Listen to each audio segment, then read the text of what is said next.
I'm Dr. Barbara Beach, and I'm the co-founder and medical director of George Mark Children's House in San Leandro. So our children that come here all have in common that they have a very serious life-limiting illness, which means that they have a medically complex condition that is progressive, for which the medical science has no cure, or we know that these children are not likely to get better, that over time they will decline, and that eventually their illness will take their life. And most of these children, we expect, will die prior to full adulthood.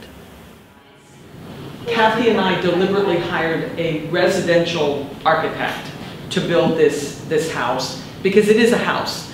Our architect had never built anything medical, and we didn't want someone who had a medical bent to his or her thinking. So Bill Remick, who was the architect who designed this house, is a residential architect, and what we did was we said, Bill, what we want is we want a big house. Within that house we're going to do some medical care, but we don't want it to look anything like a medical facility.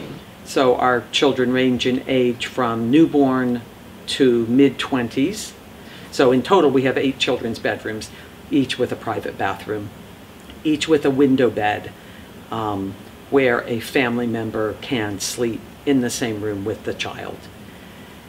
Children and their families are referred here either from a local hospital, and we do receive referrals from all of the major hospitals that care for children in the Greater Bay Area. Each of the children's rooms has a slider, and behind that slider are the medical devices that we need. So we have oxygen built in, we have suction, and we can do whatever it is that we need to do for that child without moving them to another location. And when they're not in use, they're covered up so that you don't think about this being a hospital room at all. Our funding is, we're a nonprofit 501c3. We rely on philanthropic funding. About a third of our income, give or take, is from insurance reimbursements. We hope to increase that amount, but at this point we haven't gotten there yet. The primary sources of our philanthropic funding come from individual donors, some of whom are extremely generous. We were the first of our kind to open in the United States when we opened in 2004. We opened in the spring of 2004. We were aware that there were other children's palliative care centers, children's houses in other countries, but we were unaware that there were any in the United States. Memory making is very, very important when you know that a child is not going to be living a long time. And one of the ways that we remember our children here is that any child who has received care here for any length of time and who has subsequently died, we make a stone .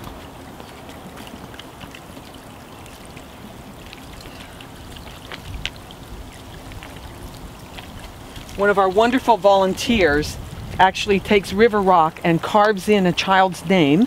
We put the first name and the year that they died, and then we place the stone here. We collaborate with an organization called Art for Life. They come, they provide the blank tiles and the expertise for the families, and the families then can create whatever they want to remember their child. And every tile has a story.